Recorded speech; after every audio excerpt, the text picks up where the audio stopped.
Hello and welcome to Rewind Reviews. We are here at the end of our second series of this. We're doing Back to the Future, Part 3, selected by Chris out of just practicality, really. It just needed to be done, didn't it? We had to finish the set. It would have been madness to go to Anything else? instead of doing Back to the Future Part 3 to do Austin Powers 2, The Spy Who Shagged Me, which is what I was genuinely considering as a new choice, as a future choice. So for those who don't know, obviously this podcast is a podcast where we go back and look at films from our past. This week's episode, though, being a part 3 of the trilogy that we've done one after the other, we actually advise you go back to at least the Back to the Future Part 1 podcast, because we're sort of following on from that. We're going to be referencing stuff we said in the previous two, I'm sure. But otherwise, feel free to jump up and down to what tickles your fancy on the list of movies we've covered so far.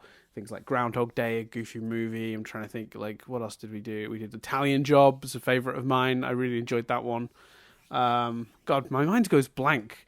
Oh, Girl Next Door, we did that one. Goofy movie. Yeah, goofy movie. Girl Next Door was awful. You can hear us rant about that for a bit if you want. 10 Things I Hate About You, the movie that the Girl Next Door wanted to be so badly. Yeah. Feel free to if you're new to this to check out any of those episodes. But we're here for part 3 of Back to the Future. More of the same. Very, but a real. So we did nostalgia and our feelings about the trilogy and our memories in episode 1, and we've said without a doubt that we recommend this film. So those are kind of the highlights. The plot summary. So Marty, having just witnessed the Doc get hit by lightning, discovers that he's gone back in time to the Wild West, and then when getting the time machine back and uncovering the DeLorean, 1950s Doc and Marty discover that 1 week after writing the letter, Doc was actually shot and killed. So Marty goes back in time to save him. I think what's fascinating about this is we've both talked about how part 3 was always our least favourite of the films. And I think we've both hinted that our feelings overall about part 3 have risen slightly on rewatch. And for me, the thing that's fascinating about that is I think the reasons for me that it's risen is kind of the opposite of what we talked about last week. Which last week, the problem with part 2 is it's very much a part 2, very much feels like a part 2. Feels like there's sort of no kind of big conclusion. The thing on reflection that I really like about part 3 is the way everything ties together is really nice. It has one of the best sequences, I think, of the trilogy, which I didn't appreciate at all when I was a kid. That train sequence has all the suspense of the first movie's finale, like the genius of us seeing Clara on the train for a while before Doc sees Clara, and the two, Doc and Marty, think the challenge is one thing, actually the challenge is another. This kind of ticking time bomb of the things exploding in the fire, and it's little moments, like Marty yells at the Doc to hold on, and Doc holds on, but you know that Clara is climbing over some logs completely unaware that, an explosion is about to go off, and it's just a wonderfully constructed sequence. But also, I think as a kid, I didn't notice just how layered and how much, all 3 films have the same beats, and you sort of, by this one, I didn't tire of it, and you suddenly noticed them all a lot more. Like when I was a kid, Marty seeing the town is just a man seeing a town in the Wild West, but the nuances and the parallels and you notice the big stuff like Biff getting hit by manure, but the fact that there's always a waking up scene, the fact that there's always or nearly always a demonstration scene, the fact that there's the model and then the girl interrupts. The model not to scale. The girl shows up, hide the DeLorean. Yeah. Yeah, but this time the girl is there for Doc, not Marty. And I didn't appreciate. I think this is one of the funniest films of the trilogy. There's just the script is very, very funny. There's a moment in this one I laughed at so much. We had to pause it and then rewind it and watch it again because I enjoyed it so much. It's the one I can't remember exactly what Marty says, but Marty uses a phrase like "chill out" or something, which is a phrase from the modern time. And Biff just looks at his two goons, sorry, Griff or Maddo, whatever he's called, looks at his two goons, and they sort of shrug, and he looks back and he goes, "Mad is strong words." Clearly not having understood any of what Marty said. Yeah. It's all in the performance, but it's perfect. I liked Griff counting, and he's like, 5. Yeah. And like he looks to his goon, and his goon's like 7. It's like 7. That was really funny. It's so good. And it wouldn't surprise me to discover some of that was improvised, because we do know that Tom Wilson on the set of Back to the Future 1, for example, improvised that "make like a tree and get out of here" line. So it wouldn't surprise me to discover that. But oh man, it is a really funny movie. It's because you know what it is, Chris? Funny movie. It's freer than the second one because it doesn't have to spend. The second movie is basically a thinly veiled movie full of exposition, repositioning of characters, and setting up a third movie. That is mostly what the second one is doing, and it has no breathing room to be funny and to have character moments. And while we complained a little bit, the first one doesn't have any real moments that Doc and Marty get to show that they're friends, so that you almost sort of by the end of it you believe it because their relationship is so strong based on the performances. But actually, they only ever exchange expository dialogue all movie, and it's kind of weird. The second one, but in the first one you get away with it because Marty's talking to the parents and they're actually having personal relationships, so you're still getting your fill of that. The second one is that times 1,000. All anyone's doing is moving the plot forward and talking to each other about plot stuff and moving plot forward. There's so little character stuff in it. This one, it gets such a chance to take a breather that the movie's just free to give you really sincere, sweet moments between Doc and Clara, Doc and Marty, Marty and Seamus.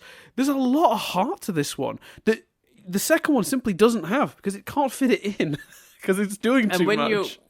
When you're a kid, you get swept up in that because you're like, oh, they go to the future and you see a hoverboard, and then they go to the 80s, but it's changed, and then they go to this alternative world, and and in comparison to my mind as a child, the third is just all the Wild West because you don't take in the characters of there's this amazing moment where Marty goes, "Great Scott," and the Doc goes, "I know this is heavy." It's when they first see the gravestone. It's when they see the gravestone has changed. It's such a great moment. Great Scott, heavy. It's the wrong way round. It's so good. I always remember that moment specifically because even as a kid, I thought that was absolutely fucking hilarious. But the movie is top to bottom, really, really sharply written and much more free to do some interesting and fun things and tell a proper story than the second one. The problem is it still the weakest? Because we found a lot of problems with 2 over our rewatching. 2 is definitely flawed. And when I used to think of 3 as being the flawed one, I don't know for what now. Looking back at it, was it just the setting was less interesting? Maybe not as into the West as a kid, or maybe was it just that it felt the third time round it felt a bit gimmicky to have him hit the manure again and to have Marty wake up, but it's now different. I don't. Yeah, it's hard to say, isn't it? What the disconnect was for young me about this movie, and watching it now and appreciating it for being a really fun, sort of fun movie that it is, I'm starting to think: is this better than 2? I think it's exactly what you're describing. I think it's the Wild West thing. I think it's as a kid, would the priority have been watching Doc have a love story? Probably not. So because you don't even if as a kid you were into Marty and Jennifer, which you may well have been, there's almost a sort of association. They don't feel that far away. I doubt many kids are, aching for a love story about an older man and an older woman in their eyes, that does feel bold. But my understanding is that they were looking at it and going, well, we've really explored Marty and his family and his personal relationships. They saw the third movie as a chance to do something with Doc, and I think, it's genius. Yeah, as an adult, completely appreciate it. Yeah, I can see what you're saying though. Is that interesting to me? I mean, I found Clara endlessly sort of what's the word I'm looking for? Charming in this movie. She's such a good character. What vitamins or magic fucking potion is Mary Strendenberg taking, or however you say her name? Because she has not really aged at all. No, it's amazing because I've been watching. I was rewatching some old episodes of Last Man on Earth, which she's in. She's a recurring character. Well, no, she becomes one of the main cast by the second season, I think, and she's so good in that show. But she doesn't look a day older than she did off the set of Back to the Future 3. And Last Man on Earth was made, 2 years ago? It's crazy. Yeah. Right, so I've just Googled it, Back to the Future ranked. Right, so Screen Rant has it go 3, 2, 1. So agree with, us as a kid. Whereas TFM, wait, no, but they've put one first, though, you're saying? Yeah, so that's reverse order, yeah. So that's a bit different, because when I was a kid, I was convinced 2 was the better movie. Yeah, no, yeah, that's true. Yeah, but I think we've definitely proved ourselves wrong there. Two, I assume the film magazine. Well, the film magazine has 2 first, so I assume they go 2, 3, 1. Yeah, 2, 3, 1.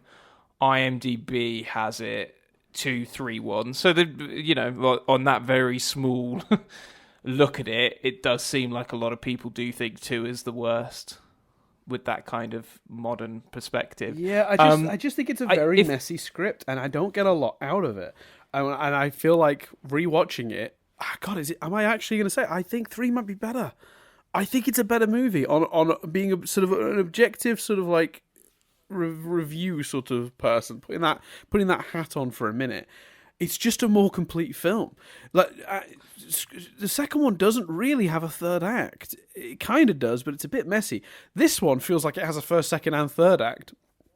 And admittedly, some of the benefits of this movie is 2 does a lot of setup and positioning of the pieces for this movie to feel so free and able to tell the story it's able to tell. But yeah, I don't know. I think the only thing it really suffers from is just the repetitiveness of it, because in the second movie it's like, oh, these keep echoing each other, these moments keep reoccurring, and that's cute the second time. The third time it starts to get a little bit old, I guess.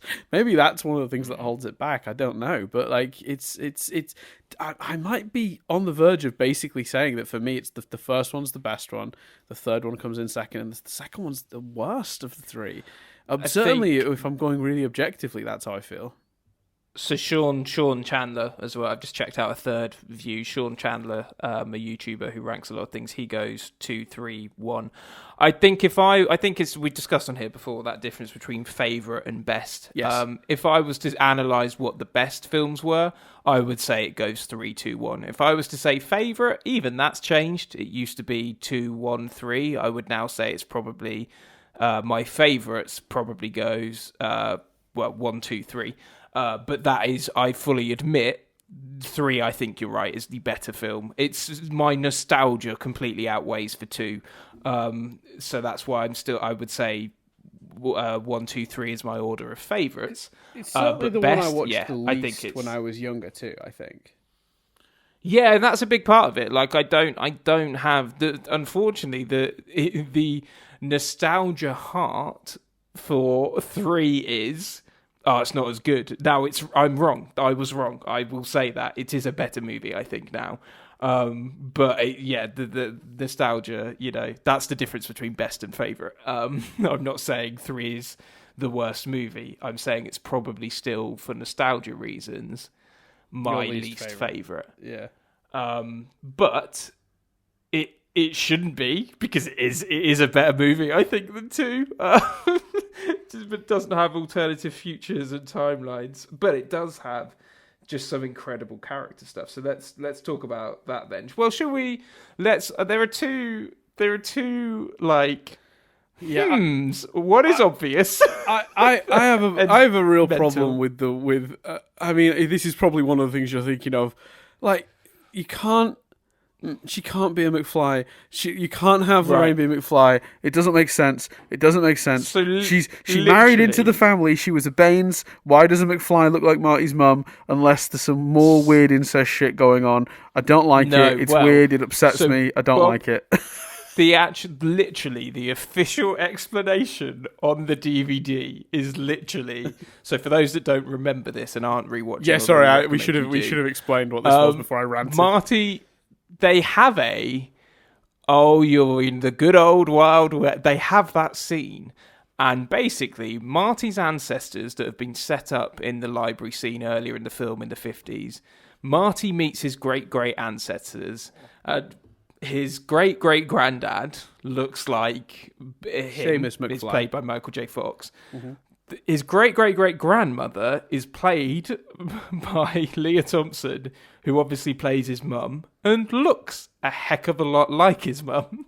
Which is obviously weird because why?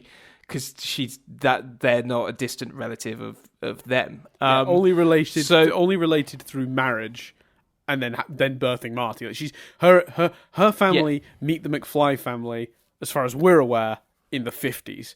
The Baines and the McFlys come together there. The literal official explanation is literally this. We wanted her back. We wanted Leah Thompson in the film. We were never going to make it without her. And there is a thing that men are naturally attracted to women that look like their mums. So, that's literally on the Blu-ray. Literally. There's a quote. Don't like it. There's a quote that's literally like, look, sometimes men date women that look like their mums. And the McFly family is clearly genetically attracted to women that look like that. Even going as far, I think this is in the quote, it might not be, but even going as far to say, if you think about it, Jennifer looks a bit like Lorraine as well. I don't like it. I don't like it. It doesn't make sense. Look, here's the thing. Now, the original plan, that role, Seamus McFly, was not written for Michael J. Fox. It was originally written... nor should it be. For, oh God, the name has escaped me. I don't know. George McFly. What's his... Who plays George McFly? What's his name? Crispin Glover. Crispin Glover was supposed to be Seamus McFly, because these movies were both written together, obviously, because they were shot together. So before they knew Crispin wouldn't be coming back, while all that was back and forth, it was going to be Crispin. Now, thankfully, this movie, it didn't need to be Crispin the way it did in the previous movie. So they had to sort of find ways around it, and it affected the movie.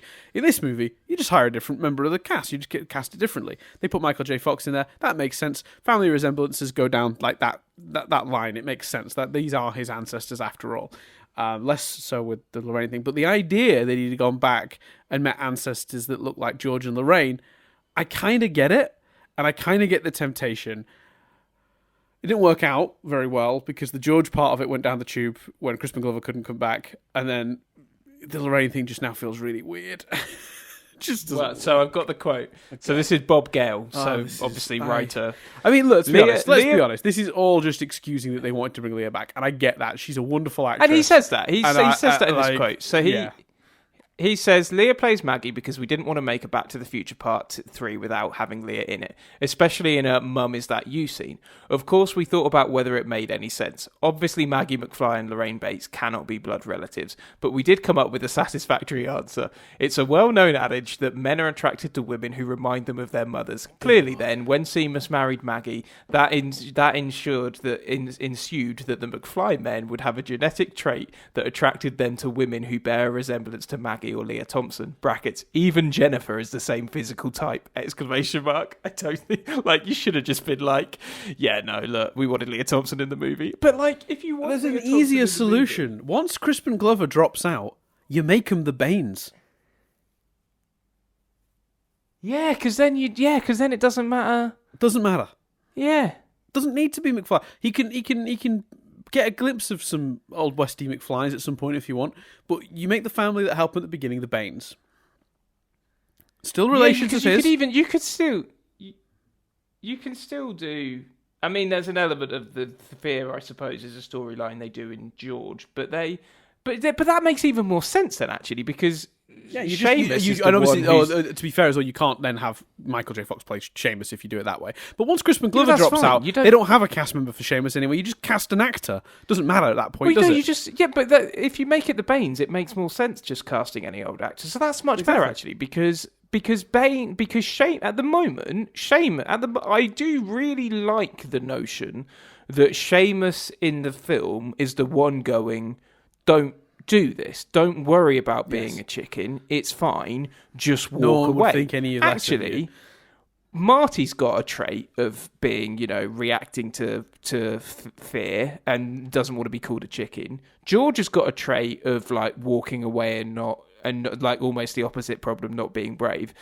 The idea of actually his mum's great-great-grandmother being that voice, being the one saying that, being just the irony of being motherly and not... Oh, it's so much clearer. It's so much cleaner. You've got a woman, because Seamus throughout is like, it's like my future depends on it. If you have it be a Baines character and Leah Thompson is playing his great-great-grandmother, being the one that's like, just walk away, giving motherly advice with no idea why, and just being like, why am I compelled to give motherly advice to this kid, to this stranger? That's so much cleaner. And it gets us more Leah Thompson. And it gets more Leah Thompson, because that's the other thing. They say they didn't want to make Back to the Future 3 without Leah Thompson. That final scene, you've just got Michael J. Fox dicking around in another costume as Seamus. You don't even, he's in more scenes... Michael J. Fox is in more scenes as Seamus than Leah Thompson is as her character. So if you make that character Leah Thompson... And she does have a husband who we meet, whatever, Seamus. He exists, but he's a random actor, and he's not as important to the movie. You could be like, why is the husband not jealous and confused and all of that sort of shit? But I just think it's really nice, the notion of this woman being giving, because that's the kind of advice your grandmother would give. Walk away, it's not worth it. Taking care of him when he's ill. I love the idea of his great-great-great-grandmother being grandmotherly towards him without knowing why she feels compelled to do it. Yeah. Yeah. I don't know why they didn't just make her a Baines. It literally, I was watching the movie with Nadia, and I just I went off on a rant similar to the one that just does. There's no reason to do that. It just none at all. Anyway, it's weird. So you were saying there were two. What's the other one? Yeah, so that's the one. That's the one that actually I think most people might not sort of automatically think too much about, because I imagine a lot of people, as I think I did when I was a kid, just watched the movie and went, "Oh yeah, ancestors," and didn't really go, "Hold on a minute, why?" Yeah, mathematically, that ancestor shouldn't look like him because the one that's a thing and is often discussed. Oh, what's going on with that kid at the end, Dan? Kid pointing at his penis. And is it for? Has it forever ruined that scene? It's not just the penis point. That's a creepy, weird performance that kid is giving. He stares at the camera with dead eyes, the dead eyes of a kid spawned of Satan himself, and he's sort of and before he points at his penis, he does a sort of come hither with his hands. It's been brought up and mocked an awful lot. It comes up in every internet video made about the Back to the Future series. You can't not look at it. It's fucking weird. How they didn't spot it on the day, I'll never know. Did you notice it as a kid? That's the question. Because I can't. No. I don't remember if I noticed it as a kid. And I don't think I knew about it until the internet existed. I don't think I knew about it until someone went, "Have you seen that clip?" There's that weird fucking scene. That makes sense to me, because I don't remember ever thinking about it until a post-internet world. But there's a part of me that goes, how could I have not spotted that? So maybe I did know and I forgot. I'm torn on whether I knew about it or not, because I don't remember either way for sure. And I suspect the logical answer is I missed it until the internet pointed it out to me, and now it's all I can see. But it's pretty weird. So for those who don't remember, and you've probably already seen the clip, but if you watch, it's the last scene when Doc comes back to sort of they have their nice goodbye moment, and Doc's got the train, which there's a bit of a continuity thing I want to talk about with that anyway. But he's got the train, and he shows back up and he's saying to Marty, "Well, we've me and my family," and he has two kids, Jules and Vern, and it's all very sweet, and it's it's all happy ever after. Marty, and it's worked out perfect. And Marty's like, great, because otherwise the movie ends and we just don't know what happens to Doc and Clara. So perfect way to end the movie, like wonderful. But the entire time this sweet scene is happening, this kid is just either dead-eye staring directly at the camera, which is uncomfortable in itself, or sort of doing a weird sort of come hither hand gesture and then pointing at his own penis, which is really strange. Really strange. Yeah, so right odd. over Doc's shoulder. If you've never seen it, Google the clip. It's out there and zoomed in, and I'm sure like framed so you can see it clearer. But like it's insane, and it's really hard to enjoy that scene now, knowing that's there. And I find it really hard to believe that no one noticed on the day. But I guess they were just focused on the actual actor speaking, because the kid isn't speaking when he does this, so it's like he's not the focus of attention. He's just in the background. But dear Lord. It's something. Have any of them, as far as I'm aware, none of them have ever commented on it, have they? Or no, I don't think so. I I'll don't have think a anyone. look. I don't I'll see think if I can anyone's. find. I don't think anyone's ever spoken about what happened. Well, I mean, look, it's just a kid. He's just a kid doing weird kid shit. Like I'm not judging the kid. I'm sure the kid didn't grow up to be a serial killer or anything. But like, it's the lack of the adults noticing what the kid was doing in the background of the shot. Does that, you know what I mean? Like, all kids do weird shit that makes no sense to you. Like at the moment, like I'm not judging the poor child, but the adults in the room were watching these shots in editing as well. Was there not another take? Like, yeah, because I've always kind of gone, well, you know what? I'm seeing it now in higher def than you know anyone's seen it before on DVD, Blu-ray, whatever. But like blown up on a big screen, like. Mm-hmm. Well, yeah, but the you know old film stock is still technically higher definition than sort of DVD Blu-ray by default celluloid. So it's you know when it goes transfers to VHS, then you lose definition. So for me and you, we've gone improvements over the years of definition for this movie. But for anyone who saw it in the cinema or the people editing it originally, it was crystal fucking clear. I don't know. Use a different take. Use a different take. I'd have taken a take where Doc flubs his line over this very distracting action. Well, apparently there's speculation that the actor needed to go to the bathroom. Well, that makes sense.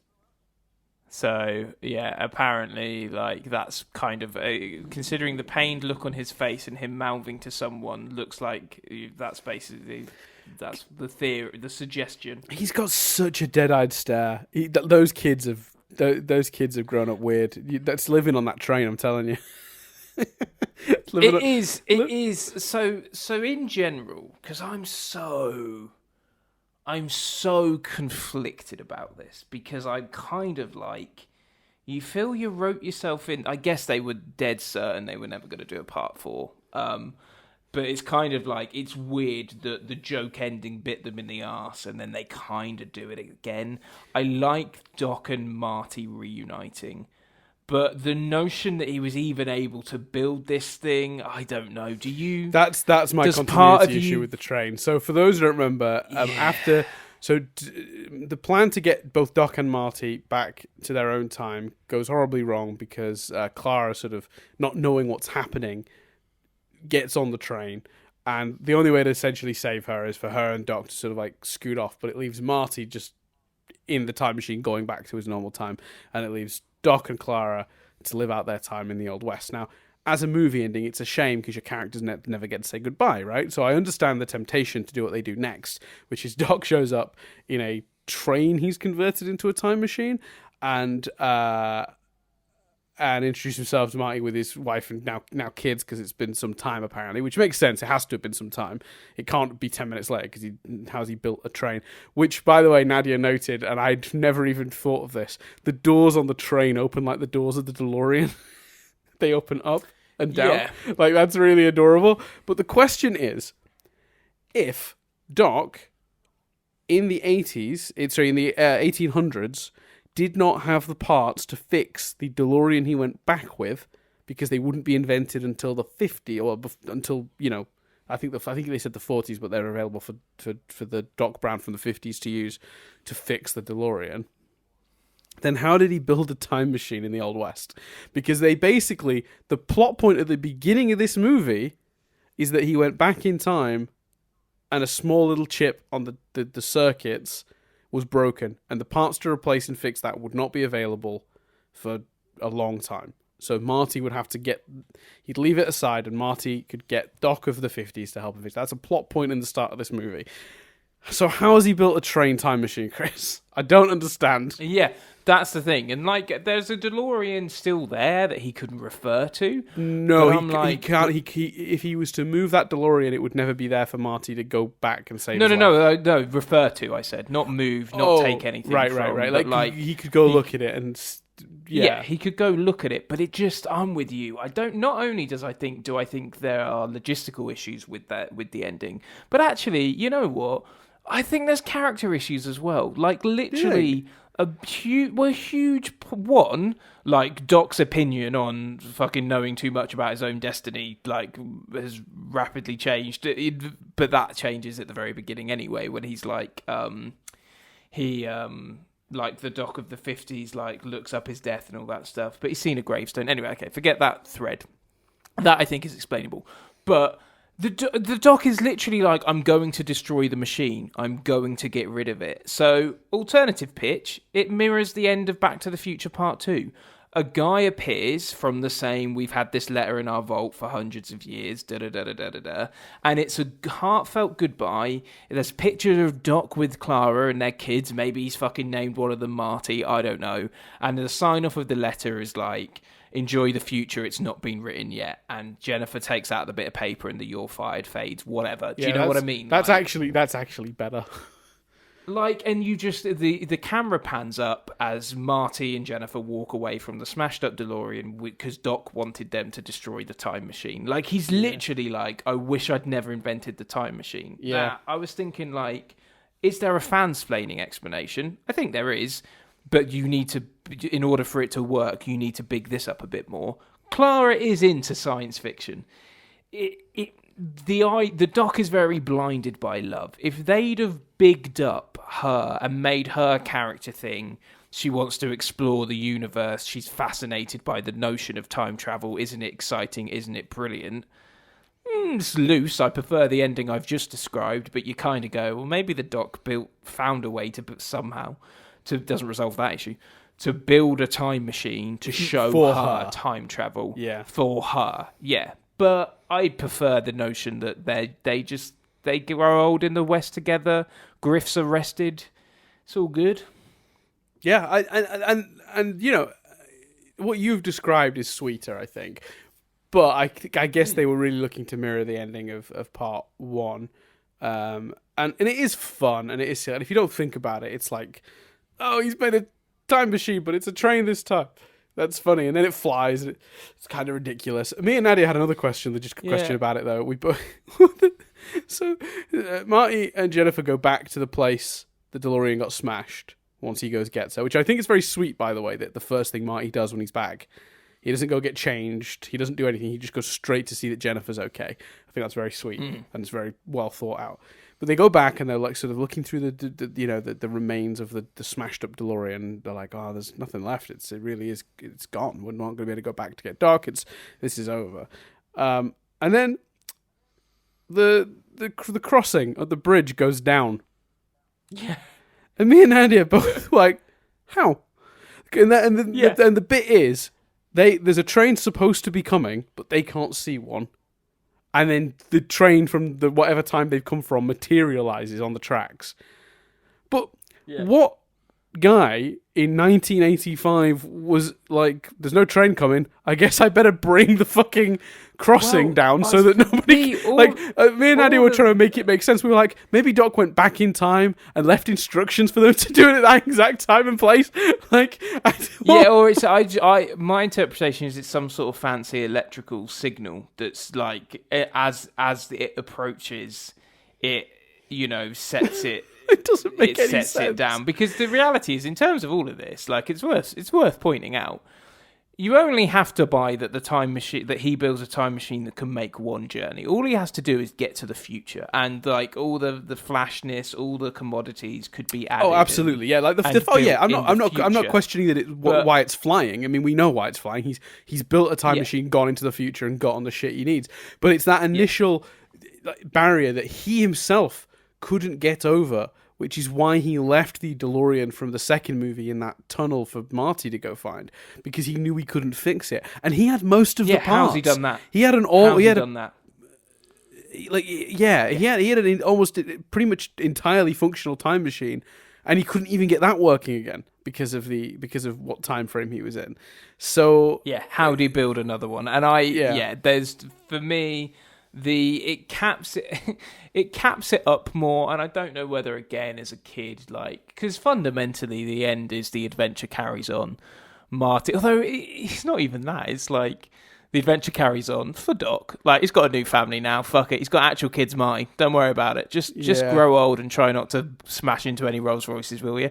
Like, so it's, I don't know. I just, whether I'd have liked it as much as a kid, I don't know. But now, considering they didn't make any more anyway, I'd much prefer the ending of someone appears with a letter, because you could even do the photo. The photo could be in the envelope. So Marty picks up the destroyed photo and he's like, oh, and then some guy appears with a letter and it's got a copy of the photo in it. Like, I just think it's a more rounded ending than the and they wouldn't even necessarily need to repeat the post theme. They could have even had it where, like, Doc left a clue for Marty at the scene of the DeLorean's destruction in the past that leads him to a buried, like a time capsule almost, that has the letter in it. You could do something like that as well.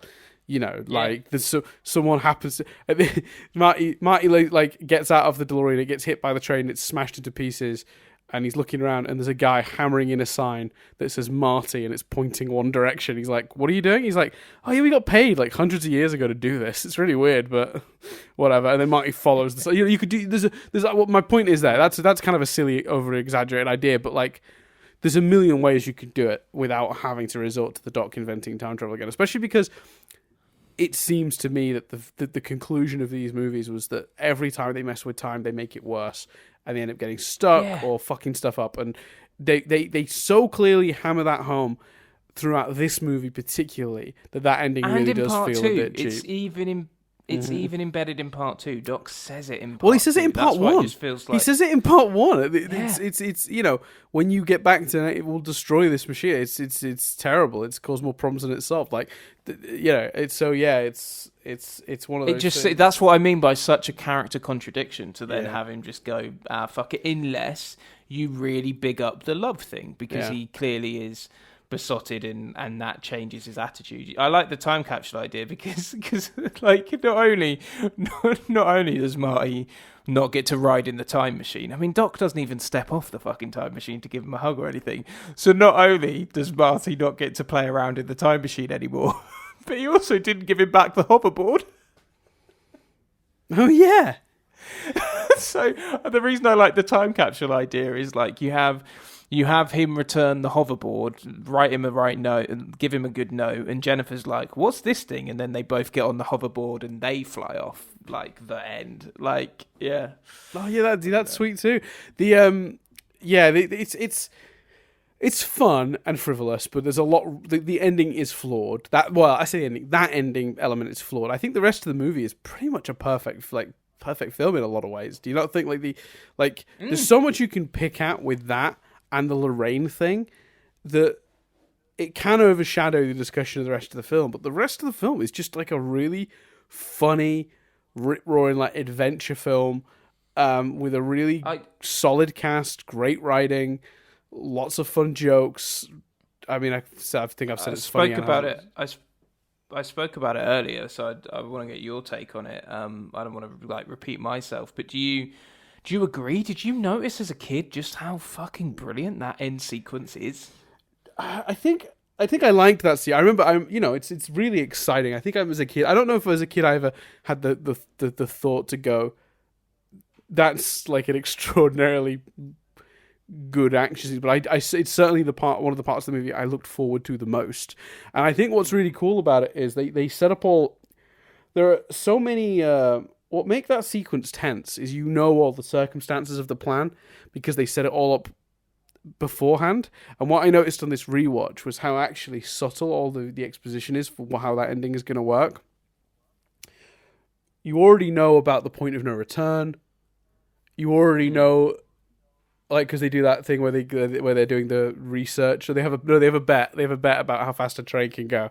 Like you already know like what they're planning to do is drop the carriages. Like the movie just subtly sets up all of the rules of that ending sequence ahead of time, so you know what the stakes are before it even gets there. Do you know what I mean? Like it's.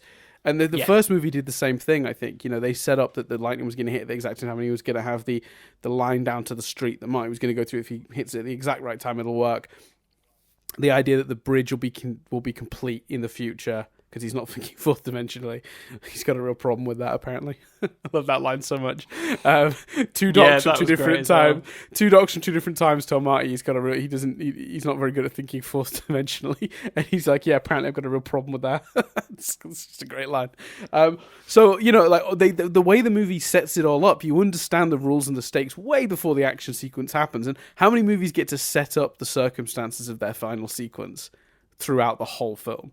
But it's because they're creating a plan to go home, and because it echoes that idea of them being stuck like the first one. It gets to really have that moment, and it works for it. Like that last sequence is incredible. Then because as soon as Clara gets on, you know the plans for that train to go into the canyon because they've set it up previously. You understand the stakes long before you get there, and it doesn't feel expository either. It doesn't feel like they're telling me that stuff because they want me to care at the ending. It's the characters figuring out their plan. It all feels very natural, and it's not all in one moment. They don't have one scene where they go, so the plan will be, and they go through it. Little bits come together as they start figuring stuff out. There's one particular chunk that's a reasonable amount of it in one go, but like a lot of the bigger details are done over bits and bobs. So the tension and the stakes of that scene are there immediately, and it's the last bit of setting up they do is done 2 or 3 minutes before that sequence starts, but they've been littering that stuff throughout the movie, the whole way through. So it's still extraordinarily impressive.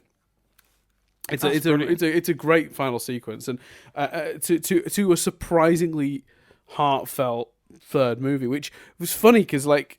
Now, after watching the second, you go, this has so little heart to the second one when you think about it. The first one has so much really sweet stuff between Marty and his parents and, playing on that idea, the original premise of this movie, which was this idea that would I like my parents if I met them in high school? And you look at this one, it's about his relationship with Doc and learning not to be goaded into doing things, and like it's also got the Doc relationship with Clara, which is lovely. Like I said, and we really do get more of a sense of Marty and Doc's friendship in this movie than the other two combined. I think that hug when Doc first saves Marty from Tannen is incredible. It's so sweet. It really does feel like old friends reuniting. Yeah, it's fantastic. So yeah, this movie does an awful lot. It's really good, and I don't know what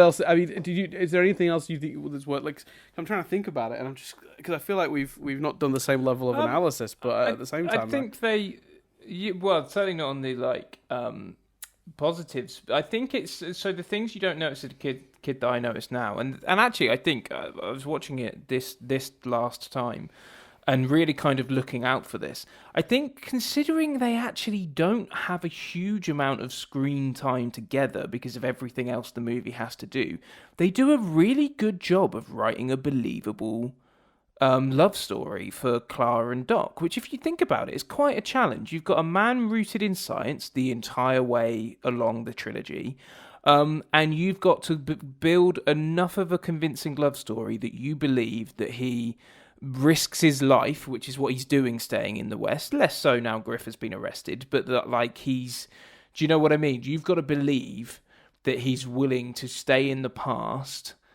and leave his friend for this woman, and he's only known her a week. You've got to justify beloved Clara being on the gravestone in the beginning of the movie with their love story throughout the movie. And I kind of think the movie does it. And it does it by actually writing. The performances are great, but the writing for Clara is really good as well. Yeah. The way she talks about science, the way she talks about her interests, the way they both give this kind of doughy-eyed performance. Like, it's really impressive that you buy Doc and Clara.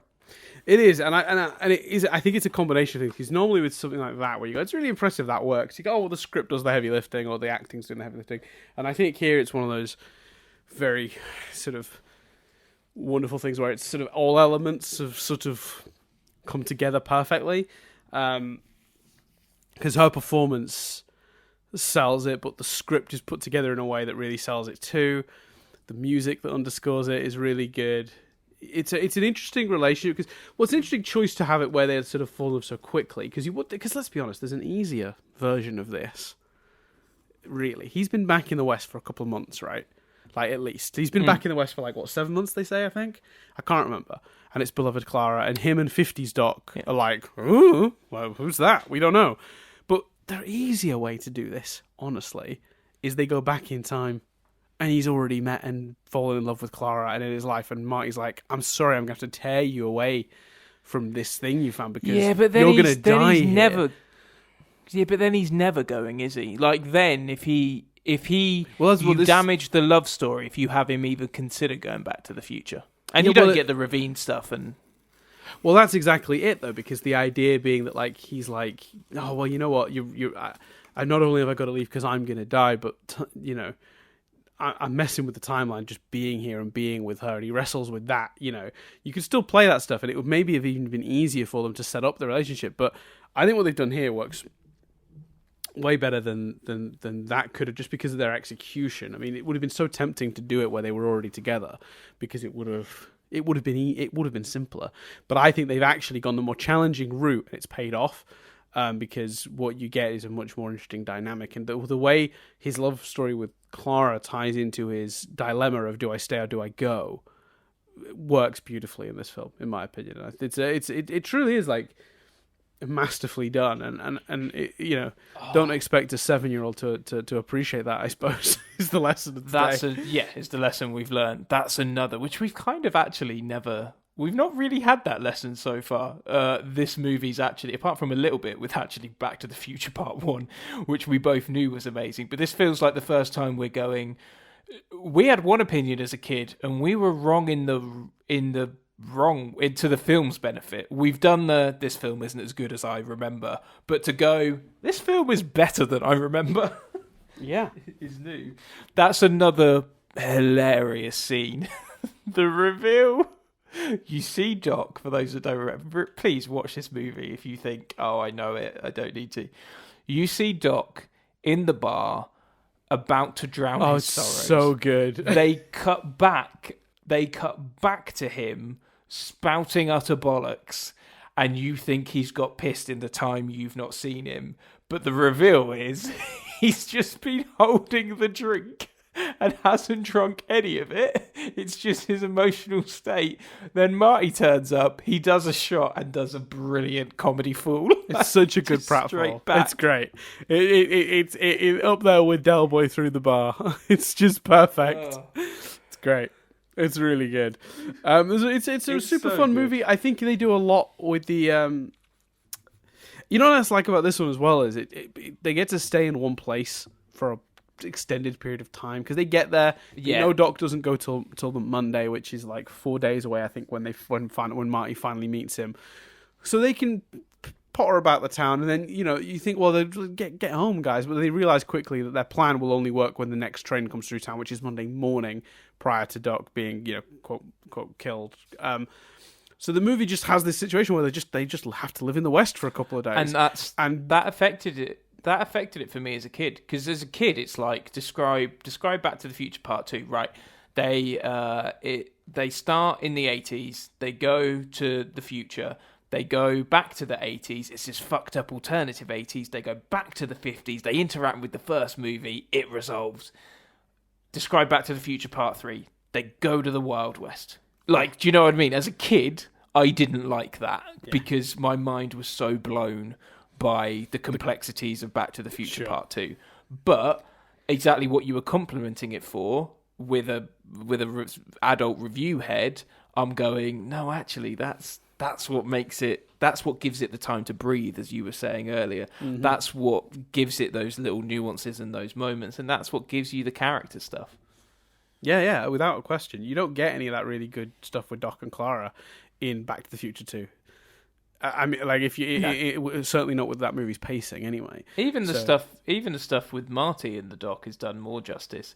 It's a bit weird. It's kind of I had you know, your slightly irrational, not irrational at all, but you know, your quite overt reaction to man, feels like I was just here yesterday. Yes. Where you were like, you were just here. I had an equivalent, which is oh good.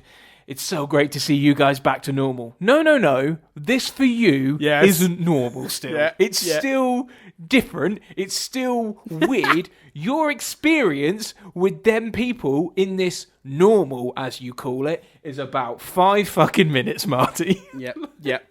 Yeah, that pissed me off too. And even more so was this actor, this poor actor that had to be George McFly and fucks it completely royally. Why even have him? You literally... When Crispin Glover walks through the door at the end of Back to the Future 1, having been changed by Marty's experience, you know, of being in the past and making adjustments to their backstory, he just comes across kind of like effortlessly cool and relaxed. And he's still nerdy. He's still excited about his sci-fi book, but he's wearing sunglasses and he's fun and like there's a vibe. But it's a little bit in the writing, but it's a lot of Crispin Glover just giving it this really weird confidence that the character never had in any other scene. And it was amazing for me to be able to see Crispin Glover. Really, I complimented it actually on this very podcast that it was such an amazing moment because Crispin Glover just turns that on and you go, you could do that? Because that shits on my entire childhood theory that Crispin Glover was just a big weirdo and played a big weirdo very well. Was that you look at the last scene of Back to the Future and actually, no, he can play anything because like he just switches on calm, confident, loving guy instantly, but still believable. You still believe it's the same person, it's exactly, stunning. Which is like, you know, chef's kiss. Like it's beautiful. That's a really good performance. This poor bastard that they brought in to do it in this. Don't put him in the fucking script. Like, just. But you know what? Yeah, and that's the real insult because I didn't really take that in until this last watch. And when they reappear, I was like, oh yeah, his family are seen again. Like, and then they have the daughter go, Dad, hurry up. And I'm like, oh, okay, that's how they do that. Like, the notion is he's waiting for George to come outside and we're never going to see George. That makes sense. Cool. What the fuck? Why are we whoa, you've done it. You don't need to, there's George. What's he doing? What's this guy doing? Why is he doing it? Like, to not only does it not need to be done, they literally put it in the script. The way out of it. Like, they literally, you know how you usually, at this point on this podcast, we would be going, it's really simple. What you do is you just have her say, oh, Dad, I'll be out, hurry up, you're going to make us late. But then you never actually show him. They literally put that in the script and showed him anyway. It's insane. It's not the actor's fault. Like, the poor bastard's got an impossible this is exactly job. Why I keep referring to him as a poor bastard, because what an impossible job to capture that performance. Like, you could hire the greatest actor on the planet. They're not going to be able to do it. I'm sorry. Like, not convincingly anyway. Like, it's really bad. And it really shits on the brilliant work Crispin Glover did in that first movie. He didn't come back. Negotiations fell apart. For whatever reason, we talked about it last week. Just don't put him in your fucking movie. Like, there was no need for George McFly to show up in either of these two movies. They get away with it in the second one because the upside down old man, maybe he's gone a bit, sort of a bit weird again in his old age. Fine, I don't care. Like, that's okay. But in this one, no need, real bad. We should talk about the final of Marty's arc. Actually, we should talk about how that concludes. So after 2 movies of chicken, nobody calls me chicken, we finally get the payoff of the Rolls-Royce accident that doesn't happen. How did we feel about how that all played out? Do you feel like they do enough in this movie, I suppose, to like convince you that he's changed his ways? Yeah, I think they do, and I think what I love about it, and I didn't really take this in until again this last rewatch. If you'd have asked me last week, and it did come up last week, I think as well.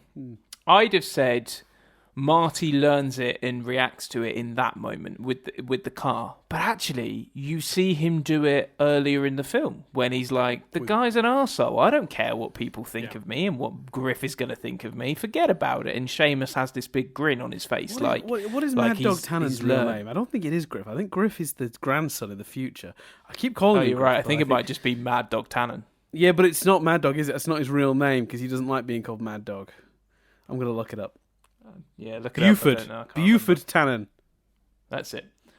So when I saw that, I was like, oh, that's really nice. The fact, because in my head it was just that moment with Needles in the car at the end. Yeah, but it's actually they bake it into the entire plot of the movie. So for those who don't know, there's a sort of subplot in this movie where Marty pisses off Mad Dog Tannen, a local outlaw, who basically says, "Well, we'll have a shootout." Actually, one of my favorite jokes in the movie. Again, he's like, "We'll do it on Monday," and he's like, "Oh, noon," because he knows he's leaving Monday morning at 8. And Thingy's like, "At 8, I do my killing before breakfast." And then Marty's like, "Well, make it 9. I'll put an hour back. I do my killing after breakfast or whatever." Like, they do this whole thing. But the idea is that, like, he gets goaded into doing this duel, essentially, this shootout. And it's like Seamus McFly's like, "Man, what are you doing? You could have walked away. No one would have thought any less of you.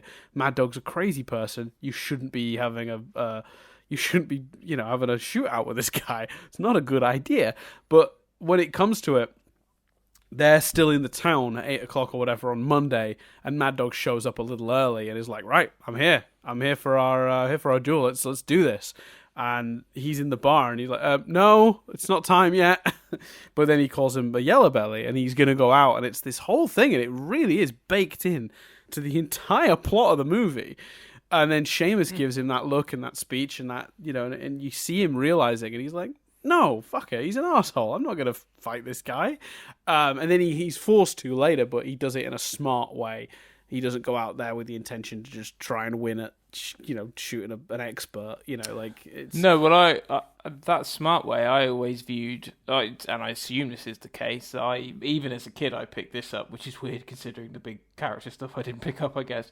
But for me, the way he knows to do that, because that's what the cowboy in the film that Biff is watching in the hot tub with the girls in part 2 does. Yes. So he creates a bulletproof vest, essentially. Yes, and it's actually what Doc does as well. Like we mentioned it in part 1, but the cleverness of repeating the beats and making this feel like a planned trilogy, even though it wasn't, is some phenomenal work on the writing part. Mm-hmm. But yeah, I think it's executed brilliantly. I think that link with Seamus works really well, and that notion that he again it would have. I still think it would have worked as you pitched earlier if it was his mother's side of the family, but the notion of him listening to his granddad, and following that advice, and just being like, I don't need to impress these knobheads,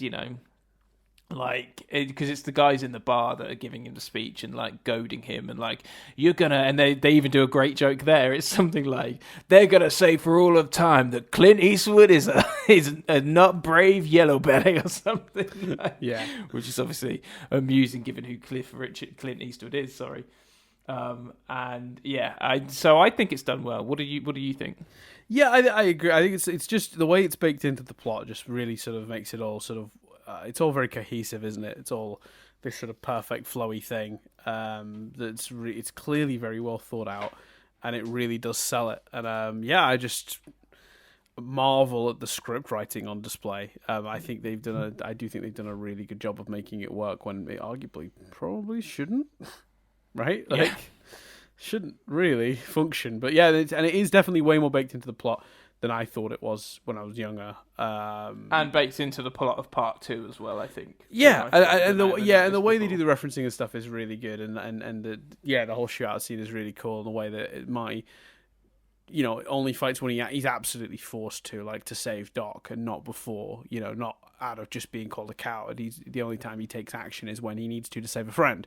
And then the ending isn't like the moment he chooses to do the right thing. He's already had that moment. It's reinforcing it, which is even cooler. So that scene is, for those who don't remember, the car crash that supposedly, ruined his life, essentially, or set his life on a certain course. He, where he gets fired. He's in his Jeep thing. There's a Rolls Royce. No, there's like another van that pulls up beside him, or another car with needles in it, and a bunch of other goons, and they're all goading him into a race in his new, whatever it is, Range Rover or whatever, and he's revving up like he's going to race them, and then instead he puts it in reverse, really dangerously, by the way, and spins the car around. Don't know why he did that. Just don't go. Like, you don't need to. That. You don't need to do that. It's just showing off at this point, Marty. But anyway, and he's like, I'm not going to race that asshole. And then where they would have been racing, a Rolls Royce suddenly pulls out, and he would have absolutely crashed into it. And a little detail I only picked up on this viewing: the song playing in Needle's car is "Power of Love," right? Which is like, okay, no problem. Like it's a song from the movies. It's not that clever to use that song there. It's just a song from these movies. But I didn't realize until this rewatch that in Back to the Future Part 2, when Marty is wistfully remembering the accident that ruined his hand because he's trying to play the guitar, the riff he's playing is Power of Love. So future Marty, who stopped playing guitar after that accident because his hands got Doctor Stranged in his car accident, he's playing Power of Love. He's thinking of that moment. He's remembering his accident that ruined his hands. It's really clever. Very clever. It's also again another clever retrospective on Part 1, because what it retrospectively does is Part 1 feels like this incredible, amazing, happy ending until that last moment. But by revealing that the accident didn't happen years later, weeks later, that accident happens the same same day that he returns to the future, which means even if the Doc never turned up to collect Marty and take him to the future, then Marty, being in this new amazing happy ending within half a day that same morning, would have fucked it. Yeah. He would have had that accident, ended up in hospital, and his whole life falls apart, and he only in reality would have had that happy ending for the morning of. Which is just like, again, just quite clever to retrospectively help it feel like a trilogy, because if you think about it, not that I don't know how many people did think about it that deeply, but like, actually, that happy ending wasn't a happy ending because he was about to get into this accident which was going to change his life. Yeah, absolutely. It's so clever. It's so much of this stuff works really, really well when it's envisioned, when it's seen in its entirety, which is why we've reviewed them this way, I feel. So should we get into some triv? I don't think I've got let's do it. A couple of little interesting little tidbits, and again, details are just really interesting. So the bandana that Doc Brown is wearing when they hijack the train, which, by the way, what another amazing joke. When they're trying to hijack the train, he's like, is this a robbery? And they look at each other and he's like, no, it's a science experiment. It's beautiful. I love that. That's great. But does it always make you think of that Seth MacFarlane cowboy movie, though?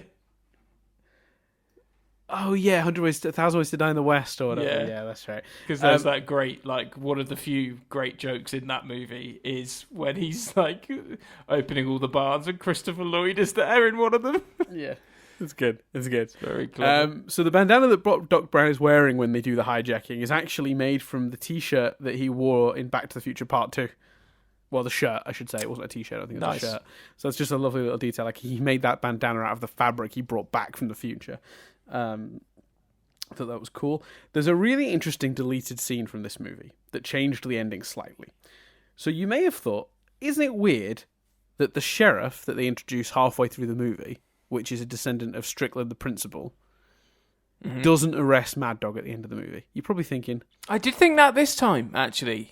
I only thought it on this last viewing, but yeah, I did notice that on this last viewing. Mm-hmm.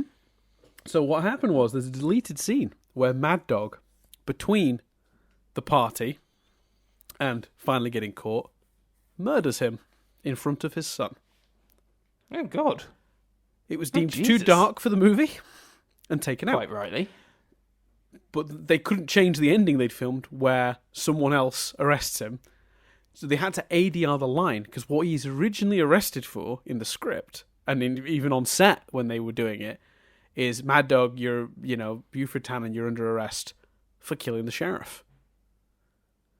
But in this version of the movie, because they took that scene out, they ADR'd it to be you're under arrest for robbing whatever thing he said he was going to rob earlier in the movie. But the original script, and even what they filmed, that scene was in the middle of the movie where he kills the principal, the Strickland, who's not the principal but the sheriff. Sorry, in this timeline, and that's what he's arrested for at the end of the movie. And that's why it's not him arresting him. Yeah, because I did think when the police show up, I did think on this viewing you took a while to show up because they want to arrest someone for the robbery. An entire town witnessed those criminals discuss the fact that they were going to A, do that robbery, yes, and B, where they would be at 8 a.m. on Monday morning. Yeah, they should have been waiting for them in the town. They had enough of a tip-off. Marty didn't need to get into all that grief. Yeah, it's a really good point. Because that was a really interesting deleted scene. There aren't much in the way of deleted scenes in this movie other than that one, but I wanted to talk about that because this movie, it seems like they had a clearer idea of. The second and first one both had some of the outlandish shit they were going to do and chose not to, but this one, it seemed pretty straightforward the way it worked. They had a clearer premise, so there's not much difference between shooting script and what they shot. Obviously also affected the other one by the casting changes, whereas they got around that in this one. So anyway, Marty uses a Frisbee's pie plate to knock a gun out of Mad Dog's hand. In 1871, the Frisbee Pie Company did actually start in Connecticut, so would have existed at that point, and it was their pie pans that were thrown on the campus of Yale that eventually led to the invention of the actual Frisbee. So Marty was ahead of his time, but pretty much on track with actually how it happened.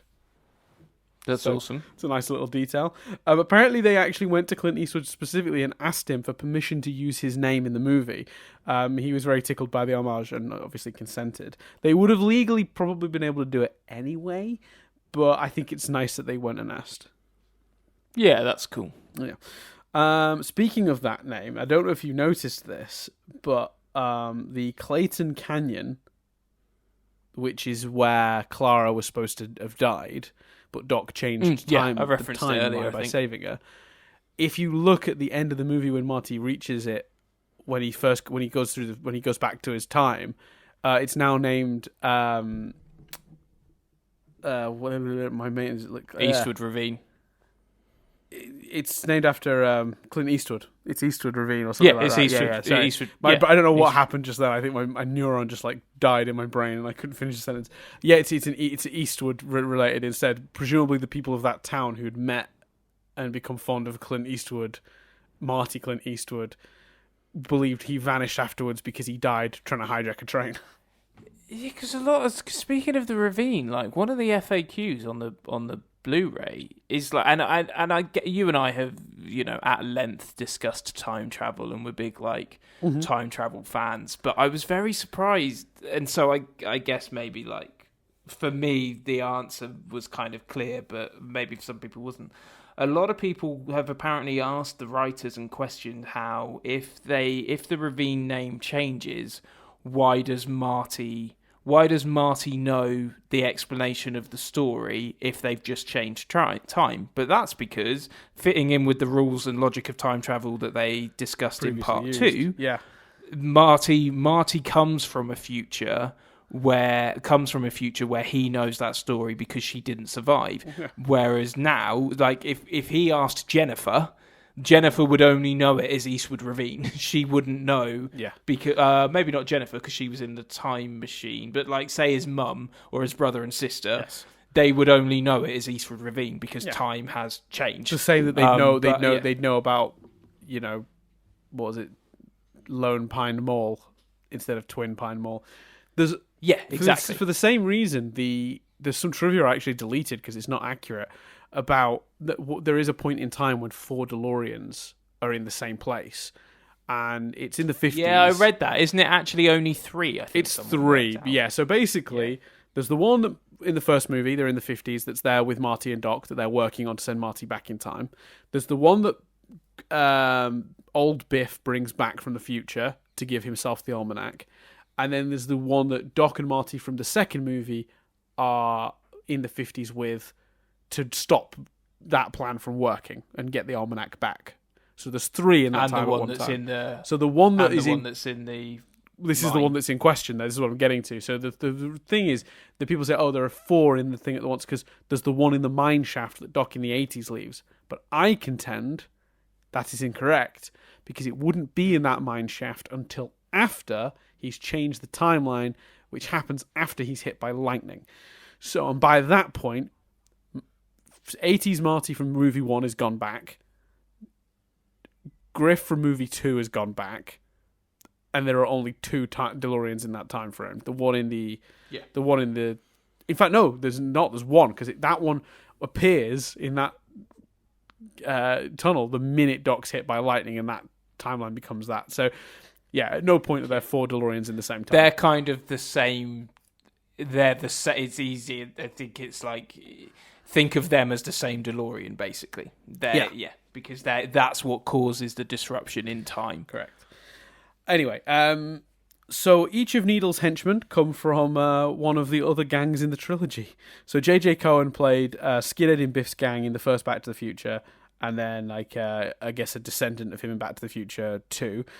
Ricky Dean Logan played Data in Griff's gang in Back to the Future 2, and Christopher Wayne played an unnamed member of Buford's gang in this film. So, Needle's gang is just a collection of various Griff and Biff henchmen. Which is a lovely nod and a really nice idea, but I'd struggle when Needles comes up to not go, it's such a shame Needles wasn't set up, but why would you set up? Well, no, you could have done it. Like, Marty has his version of Biff. You could have even done great parallels between the way Marty is with Needles and the way that, Marty thinks he's this brave guy, but actually he responds to Needles. Yeah, but when would you'd have done that in the first movie, and in the first movie they didn't know they were making 2 more. Yeah, and also it would have been clunky because you wouldn't have gone back to it in any way. No. It does make me. It's the way they act. Like Needles was always a thing, but we discussed that last time. Yeah. When Mad Dog Tannen tries to lynch Marty, unfortunately, Michael J. Fox was accidentally hanged during the sequence when some element of the whatever that illusion was went wrong. It actually rendered him unconscious for a short time. He talks about it apparently in his autobiography, Lucky Man, for anyone who wants more details. I don't have any more information on it than that, but that sounds horribly scary. Definitely. Don't like the sound of that at all. Tom Wilson, actually, for those who don't know, and you should look this up, it's amazing. Tom Wilson used to get so many questions about Back to the Future. He famously wrote a song about it, but forgetting the song for a minute, the song is worth checking out as well, actually. It's called Biff's Question Song. He had this card he used to hand to people who had loads of questions about Back to the Future, and it's like, what's Michael J. Fox like? He's nice, but I don't speak to him anymore.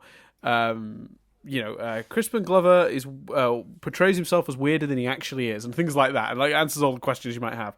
And he goes, and in that, he says, my favourite Back to the Future film was Back to the Future 3, because I got to learn horse riding and lassoing and shooting. And looking through the trivia, it turns out, he really did most of his horse riding, lassoing and shooting in this movie. He made a real effort to be taught all that stuff. Like the bit where Buford lassos Marty is completely him. He really does. He has learned how to do that. It's pretty incredible. It is weird, isn't it, that arguably he as an actor is given.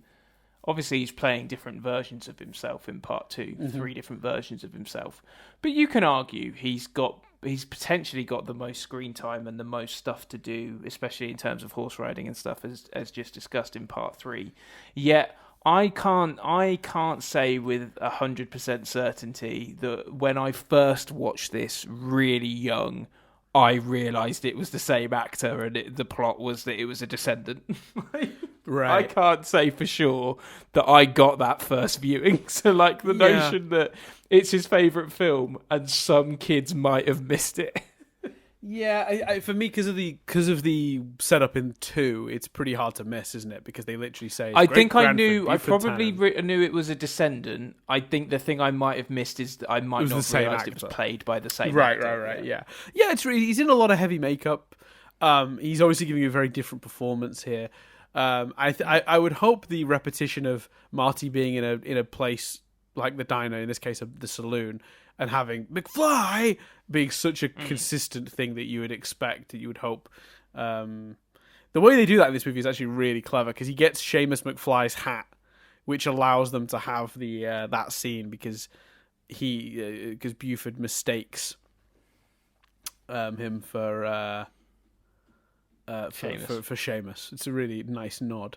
I also love just that he kills Doc over a matter of $80 because his horse threw a shoe that the Doc, as the blacksmith, put on, but he never paid Doc anyway, so it's all over nothing. It's just a really funny way to do it. Yeah. I love this version of Biff. It's great, and that's what's so clever about getting him arrested at the end, because you believe the Doc and Clara would have got killed by him at some point anyway, because the character's so nuts. Yeah, you have to arrest him. You have to. Apparently, the Clara character was actually written specifically for Mary Steenburgen. And apparently she wasn't sure about doing it, but her kids talked her into it. Quite right too. Yeah, they're obviously, I assume, fans of the original, and were like, "Yeah, they're offering you a chance to be in a Back to the Future sequel. Absolutely do it." So yeah, can't blame them. According to the book, Billy Gibbons' rock and roll gearhead ZZ Top were hanging around on set because they were in the movie. So for those who don't know, like the first movie, where the musical number that's done for the movie, the musician in question actually gets a cameo in the movie. In that tradition, ZZ Top are in this movie as the sort of town band, and they play a version of their song. So that song that's playing during the clock celebration, which by the way we haven't even talked about that. Dear Lord, there's a really cool thing in this movie where Marty and Doc actually are there for them turning on the clock that becomes the clock on the clock tower. The symmetry of that is just very, very good. Really nice, stunning. Love and I know you're talking specifically about soundtrack songs, but in general, across all 3 movies, but I really noticed it here on the last viewing again, is the music in this film is wonderful. This sort of Wild West version of the theme that plays when he first goes into the town. And like it's stunning, and like the way the music builds as he punches Biff at to Mad Dog at the end and stuff. It's great. It's a fantastic really score across all 3 movies, and there's some especially unique work done in the third one. You were going to say about ZZ Top? So ZZ Top were on set obviously because they did the song for this movie. Very much like is it Huey Lewis in the first one, and he's the guy that says it's too loud. Yeah, I think so. That's right. Huey Lewis wrote Power of Love. Yeah, that is Huey Lewis. Yeah. And he's in when Marty plays the song. He's the stuffy teacher that's judging for the Battle of the Bands. That's like, it's too loud. So again, in that tradition, ZZ Top are in this movie. They're on stage playing the music that's backing that sort of party that they're having to celebrate the clock being turned on. So they were on set, and apparently during one of the takes, a camera broke. So they were waiting for the camera to be repaired. And as a joke, Michael J. Fox asked if they'd play Hey Good Looking. So they did. It's for fun. Like, they had the instruments. They just started playing it. And that's kind of fun. And then people started requesting more stuff. And then 2 or 3 hours had gone by, and it was basically like a party/concert where they were playing songs, everyone's talking, and people would, they'll drinks and stuff. And someone inquired if the camera had been repaired, and Zemeckis apparently replied that it had been fixed for quite a while. He just didn't want to stop the party. That's cool. Isn't that lovely? The money, like, the stories of this film, like, yeah. The money that went, like, because I don't know if you've got it in the trib, but, like, I think you mentioned it last week, Zemeckis was flying back and forth across the country to work on both films at the same time. Obviously, all the stuff with Michael J. Fox and getting him from Family Ties and stuff. In this movie, by the time they were doing these movies, the reason they actually chose initially to shoot these back to back was actually because Michael J. Fox had a window between Family Ties ending and his next project after that was going to be. And they knew they'd be able to shoot. Michael J. Fox wasn't doing Family Ties alongside these two, thankfully. Yeah, I meant the first film though. So, Sorry. And like, it just really smells of a time where, like, nowadays I don't get the feeling, like, I don't think a film would pause nowadays to just experience a concert. Like, yeah, well, the good thing, I think they got a lot of leeway with these two movies in terms of spending, because they estimate just by choosing to shoot them back to back, they saved about $20 million, which isn't nothing. It's a lot of money. Yeah. Because obviously the problem you have when you do it as two movies is you're breaking all the sets down, you're hiring and firing, and you post pre-production where you get everything set up and not, have offices and people starting to organize crews and schedules and all that stuff. It's all time and money, and like the reality is you do it as one big production. You do save a lot from not having the stop and start of it all. So yeah, I think they got a lot of leeway with stuff like that, if I'm being honest with you. Yeah. So yeah, having a little ZZ Top concert is in line. It's a shame it didn't really pay out in either, because what did we say last week? I think I got it wrong initially, but it was like the second one was like the 5th highest grossing movie of the year, and I think this one was the 6th highest grossing movie of the year. I think it was 4th, and let me double check, but I think it was 4th for 2, and yeah, I can't remember for 3rd. I think this was 6th, because this is the year. Okay, let's see if I can remember. So this is the year that Ghost came out and took all the money, but it's also the year Home Alone came out and took all the money. So it can't be higher than 3rd. So, and I think, what else came out this year? 1990. Ninja Turtles probably didn't do that well. I'm trying to think. Oh, Total Recall probably didn't make more money than Back to the Future. What else came out in 1990? Yeah, that's a good question. Because, okay, I can say with certainty there's no way Back to the Future 3 made more money than Home Alone and Ghost. But if it's 6th, which is what I thought I'd read, what are the other 3 movies? Yeah, so hold on. What year was the first film? 85? The first film, yes. Yeah, so the first film was number 1. Yes. 85. Right. The second film... I feel like it was 5th. I thought we checked last week and it was higher than that. Yeah, it's 3rd. There you go. According to Wikipedia. Batman and Indiana Jones are above it. And then this one is where do you 6th. reckon this one falls? Well, my memory is that is above it. So I vaguely remember reading 6th, so I'm going to stick with 6th. I could prove wrong again. Above it, for sure, Home Alone and Ghost, because it's 1990s, those two movies made all the money. And if I'm saying it's 6th, then there's got to be at least 3 other movies. And the only other movie I can think of that made money in that year is Total Recall, which I don't know if made as much as Back to the Future 3. So maybe I'm wrong and it is 3rd. It is 6th. Okay, so it is 6th. Ghost and Home Alone are top, with Ghost number 1. Right. Total Recall is 5th.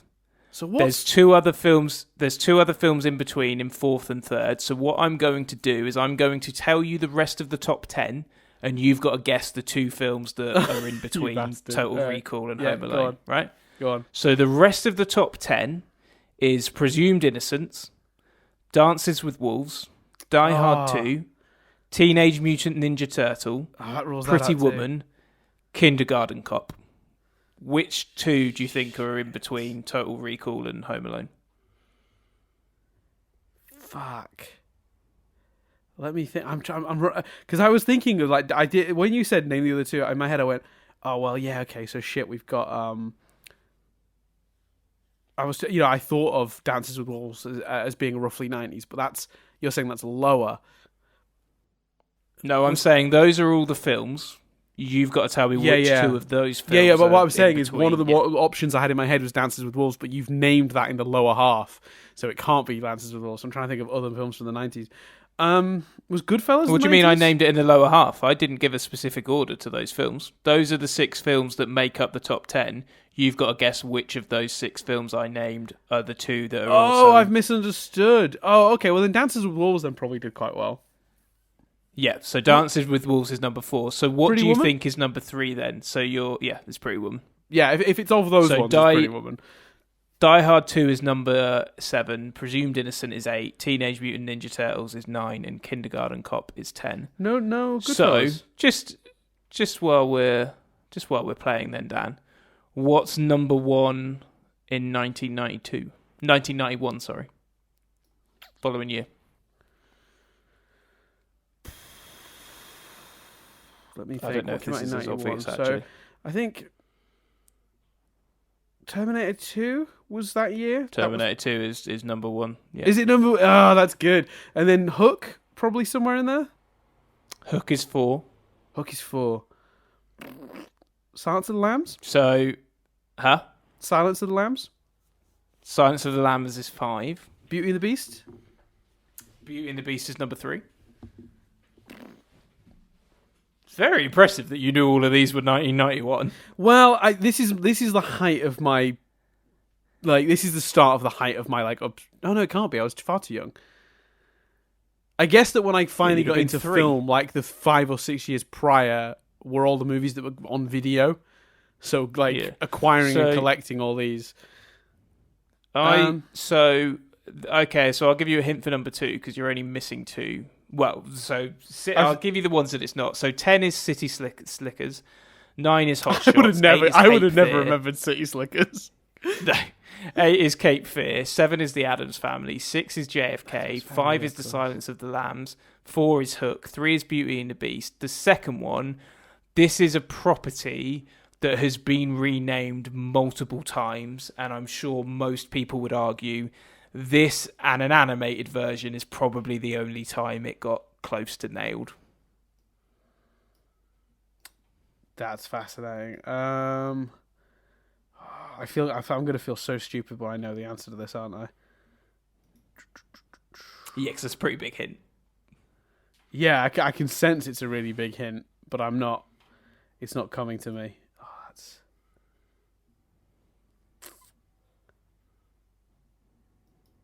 Because we've already said the Addams Family, haven't we? Yeah. That's further down the list. No,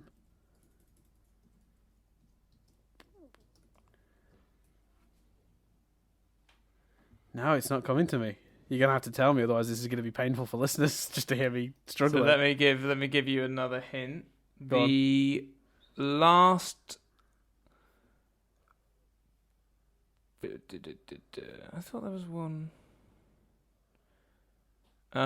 so shitload of films. I'll just tell you because I can't seem to find another hint because I thought there was a remake of this more recently than what this is telling me. It was Robin Hood, Prince of Thieves. Was it really number 2? Yeah. Fuck me. That's the Russell Crowe one, right? That's like.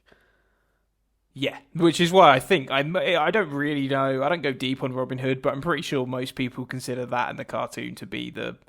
I suppose Robin Hood Men in Tights is quite popular as well, isn't it? But isn't that more of a spoof? Yeah. It's a comedy. It's a really good comedy. Oh yeah, well, I was right. There was one recently. So there was one I was gonna say. There was the most recent one was a 2018 film which really didn't do well. No, apparently it's not terrible, but it's it's the one. That's the one with the kid from Kingsman, isn't it? Yeah, Taron Egerton. Yeah. There you go. Well, there you go. That is something. I think that sort of my obsession with film sort of grew through the 90s, and I think all the films that were readily available on VHS were the films of the late 80s because they'd come to it automatically because they were, you know what I mean? Like, so I think that's what that era from sort of like late 80s through to the sort of mid 90s. Film-wise, is kind of my my specialist. Well, then let's just very quickly do the top. So, top film of 1992. I guess probably The Bodyguard. Number 2. That's number 2. Oh shit! Yeah, no, of course, because you've got fucking Disney at it again, weren't they? This is the start of the Disney Renaissance, so that'd be Aladdin, wouldn't it? It is Aladdin, correct. 1993. 3 is the easiest one for me. It's Jurassic Park. Because for years and years and years, I was absolutely convinced Jurassic Park was 1994 because it was in the UK. And I literally had debates with people about this until I eventually realised I was wrong. So I know Jurassic Park is 93. And obviously Jurassic Park famously made all the money. Yeah. Jurassic Park was number 1. A fantastic year for film, I would argue. 1994. It's Fuck me, The Flintstones was number 6. Flintstones number 6 and 4. So I'm trying to think of other movies from 4, and I'm thinking that the clear winner probably it's got to be. This is again we're in the Disney Renaissance now, so that's got to be Lion King. But I was torn because I was also remembering that Forrest Gump made a ton of money. So where does that number 2? That's 2. Number 2. 95. Oh, fuck me. I would not have expected that. Oh, see, now I was just about to say it's Toy Story because it's Disney again, but your reaction Nope, makes Toy me Story is number 2. Okay, GoldenEye? No, number 4. Bond movies make a lot of money. So, according to Wikipedia, number 4, GoldenEye. Number 3, Apollo 13. Oh yeah, Apollo 13 did that. Yeah, I forgot about Apollo 13. That's a good movie, and it made a lot. That did make a lot. No, of what money. I'm saying is, all of these movies I would have put above what is number 1. Oh shit! So what's number GoldenEye, 1? Apollo 13, Toy Story. Number 1, according to Wikipedia, is Die Hard with a Vengeance. Fuck. Amazing. That is fucking crazy. And we'll just do one more. 96. Well, that's So now we're at the break of the disaster movie era now. So it would be.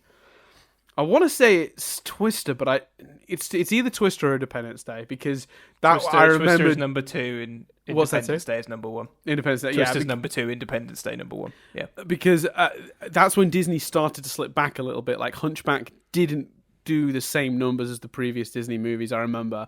So then you just left with your disaster movies. You know what? Because it's easy, we're finished the 90s. So 97 is obvious. Titanic. Yeah, that's right. And Men in Black probably with a James Bond film mixed in there somewhere as well. Men in Black is number 3. The Lost World is number 2. Oh, I forgot. I forgot that we got a sequel at that point. Yeah. 98. 98. What came out in 98?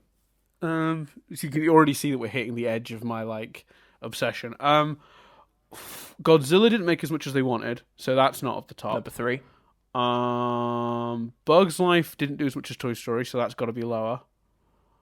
Number 5. Number 5, okay. Saving Private Ryan? Number 2. What am I missing? Think a big old rock and a big old drill. Oh God, Armageddon! Oh yeah, Armageddon of course. Is number 1. Yeah. And 1999 should probably be fairly obvious. It's Phantom Menace. But out of curiosity, I don't know what's number 2 because there's 2. 99, if memory serves, is the year that The Mummy, The Matrix, Toy Story 2, The Sixth Sense. There's so many. And there was a Bond movie that year as well, and Austin Powers. So in my head, I'm going, I have no idea what came second in 1999. Now thinking about it. You did just name it, but it wouldn't have been. It wouldn't have been my guess given the other. If you'd have just named the films, I wouldn't have put this one at second. So, the Austin Powers, which you named, is number 10. Then it's American Beauty. Right. Then it's The World Is Not Enough. Sure. Then Notting Hill. Notting Hill? I know that was a hit in the UK, but I didn't realise worldwide. The Mummy, Tarzan, The Matrix, Toy Story 2, and then The Sixth Sense. Oh, that's a fun. There you go. Sixth Sense. And then I don't think I'd have called Star that. Wars. It was a big year. I was quite film, surprised because I was looking at $1 billion movies the other day, and as far as I can make out, technically, for all its shit, I didn't realise that The Last Jedi is the second highest grossing Star Wars film of all time.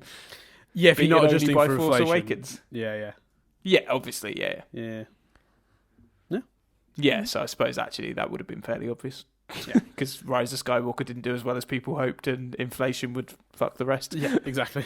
So there you go. So anyway, what other trivia you got for Back to the Future Part 2? Yeah, sorry, we went off on a real tangent there. I hope people don't mind that, but there you go. So the 3 old timers in the saloon, played by Dub Taylor, Pat Bertram, and Harry Carey Jr. They apparently they play sidekicks, town drunks, and various colourful townsfolk in hundreds of Western movies and TV shows. That was their jam. That's all they did. That's so cool that they got them in this movie. Like, clearly, they just found their niche and stuck to it. Like, I love that they did that. I'm sure they did. I'm sure it's probably not fair to say that's all they did, but that's very famously what they were good at doing and enjoyed doing and were doing a lot of. So I think that's kind of fun. Let's have a look. So Clara Clayton is a reference to Clara Clemens, who was the name of Mark Twain's daughter. She had an incident similar to Clara Clayton's, where like she was at the top of a hill. There's a 50-foot drop. I think she was in like a sled that overturned, and she nearly got like trampled by a horse and something. And she was saved. So it was kind of mildly inspired by what happened to Clara Clemens. So there you go. A little Cool. bit of triv for you, Chris. Well, not cool that happened, but nice nod of the filmmakers. Yeah, to a real incident. In the first movie, Doc tells Marty that he was inspired to create the flux capacitor by hitting his head on the bathroom sink while hanging a wall clock above his toilet. In the start of this movie, when Doc freaks out after seeing Marty in his house and runs into his bathroom, you can clearly see the clock he hung above his toilet that caused him to slip. I like that they kept that detail. Two movies definitely. later. Bob Gale and Robert Zemeckis figured that. Oh yeah, we've already talked about that one. Nope, take a shot. That's me saying a trivia that we've already said. This one's an interesting one. Doc Brown states that his German ancestor's surname was de von Brauns, and this is actually a reference to Werner von Braun, who was a leading rocket scientist in Germany, who went to America following World War II and became a big part of the NASA program. Actually, a lot of that von Braun stuff is dealt with in the TV show from last year on Apple TV. What was it called? Threadstone. Which one, sorry? Treadstone? No. The one about the moon landing. Oh, I thought you said Bourne film. Do you mean No. For All Mankind? Yes, For All Mankind. Thank you. Yes, I didn't say Bourne film, but yeah, For All Mankind dealt with that last year. So Werner von Braun, like he was a Nazi scientist, probably made rockets that the Nazis used to deliver like mustard gas and shit. Like he probably was involved in some pretty heinous shit, but he did go to America and then do a lot of really good stuff with NASA. Like they pretty much is the reason they got to the moon. So obviously it's an interesting nod that Doc Brown shares his name with another famous scientist. Can I just explain for anyone going, I mean, clearly Dan wasn't talking about the James Bourne spin-off Threadstone. Clearly Chris's attention had wandered for a second then.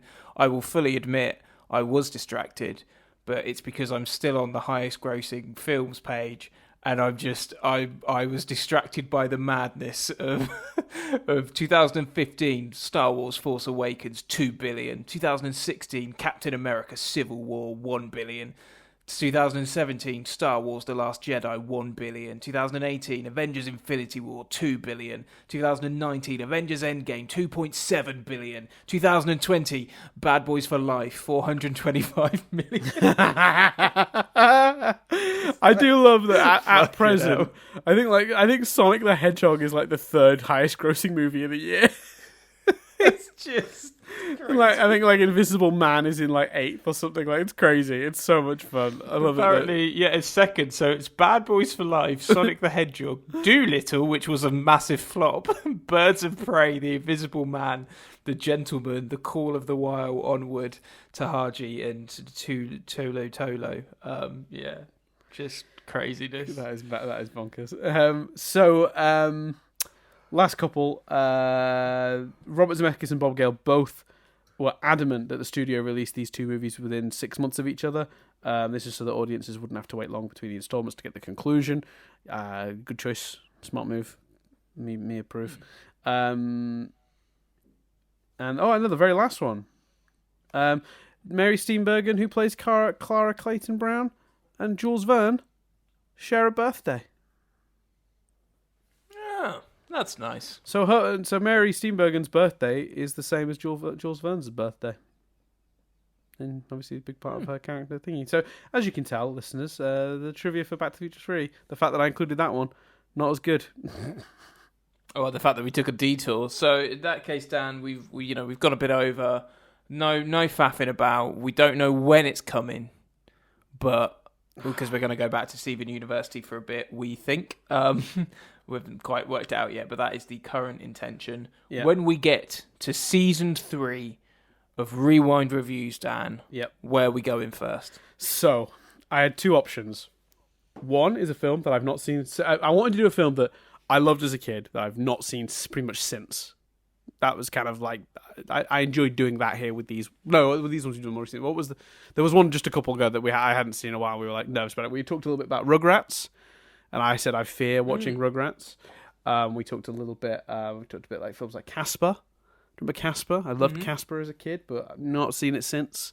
Who knows if that's a good movie in the cold light of I've never adulthood. gone back to Casper. But then I remembered, Chris, the pain and the anguish that you put me through when you made me watch Girl Next Door to open the season, this set of Rewind Reviews, and I thought, God, wouldn't it be fun to sort of tag that with another movie that opens it that's just, I'm convinced, absolutely convinced young Dan was wrong about. I think it's going to be one of the worst movies I ever sit down to rewatch. Is this your pick for, because you say you've got up your sleeve a genuinely bad movie that's not even like good bad, not even poke fun at bad, just flat out bad. Is this is it? Yeah, let's do it. Let's go for that one. Because for me, I only have to take a glance at a trailer for this to know young Dan was an idiot. This is an awful, awful atrocity to cinema. And we're going to be watching it.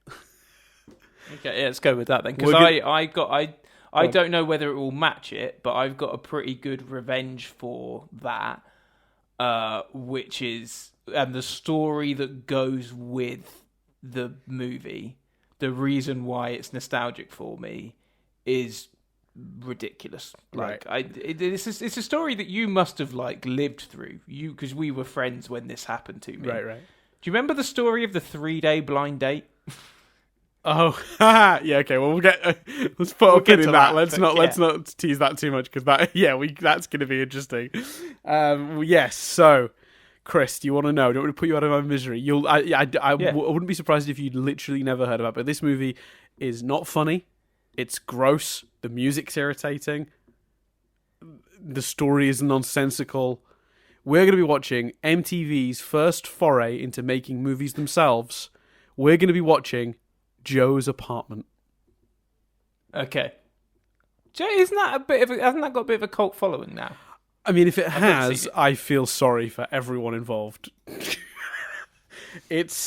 My memory of it is that young Dan loved it, but I had to only glance at a trailer recently to know it is absolute shite. What can I just say? That the tagline on the poster is "Sex, Bugs, Rock and Roll." So yeah, now it's funny because that's what is going to be interesting about it. Is because it's recontextualized. For me, it was just a movie, like about. I mean, I'm not even going to tell you what it's about. You just have to we'll have a look and see. But it was just a fun, silly kids movie about this thing. But the actual context of the movie and in the wider world is it was MTV dipping their toes into making movies. So, that tagline, Sex, Bugs, Rock and Roll, is very much in line with what MTV were doing at the time. And it's funny how it recontextualizes all of the weird choices in this movie. Because this movie has covers of songs that are awful and like it's I can't even talk to you about it until we've seen it. But like, oh Jesus, yeah, I've been saving it for a special moment, and if we're going to be starting a new series of these in a couple of months' time or whatever, we might as well start like we started this the second set with a movie that's just awful. So I'm excited. Joe's Apartment. Boom! There we go. Right. So yes, oh no, I said I was going to do it. Right. Yeah. So Dan, if you want us on Twitter, nothing but static without the G. Boom. You want to email us maybe? nothingbutstatic@gmail.com. You tell them. Facebook, Nothing But Static. We've still got the G, baby. What, have we got the G for the email, haven't we? No. No. Oh, no. If it's mail at nothingbutstatic.co.uk, then that's correct. Yeah, that's with the G. Yeah. Yeah, mail at nothingbutstatic.co.uk. It's what We I used to have really. nothing but static without the G at gmail.com as well. That's the old one. Sorry, that's why I got confused. Yeah, no, it's that mail still at works though. If you nothingbutstatic. send an email to that one, it comes to us as well. Fair enough. Facebook, Nothing But Static. Dan is at Dan Doolan. I'm at C Billingham. 2 M's, baby. You can follow us on Spotify and where you get your podcast app. Leave a review on one of them if you fancy. Helps us out a lot. Love it. Just a little follow, little like, little review, whatever you want to do. Thank you for that. I'm Chris Billingham. I'm Dan Doolan. And this review has been rewound.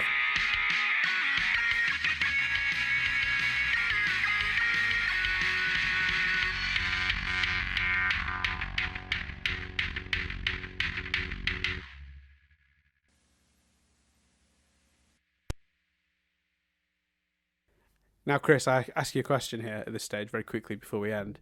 Do you feel like you missed something? Have you got that niggling feeling you get when you leave the house and you think, God, have I left the oven on? YouTube? Did I miss YouTube? You didn't do YouTube, but I'm not too. That's a small one. The Patreon was the one I was thinking. I mean, no, not many. Okay. So well, Dan's concerned that we're going to miss those big bucks. It's because this show goes out a week early on the Patreon. Oh, and yeah. While you but you won't be able to get well, Joe's apartment this week like you can normally. Exactly. It'll be the place you can first get it when we do come back. Yeah, but because people weren't going to get it right away, I didn't want to make I didn't want to write a cache that we couldn't check, Dan. That was my main sort of. That's why I deliberately chose to miss that out. Amazing. Cool. Unless we start putting the Steven University content up in advance, which might actually make strategic sense from our point of view. Well, I missed what you said there. Like my cat started meowing. I said unless we start putting the Steven University content a week up in advance on Patreon, and then I went, which would actually probably make more strategic sense from our point of view. Yeah, it's true. So there you go. Thanks everyone for listening. There you go. Bye.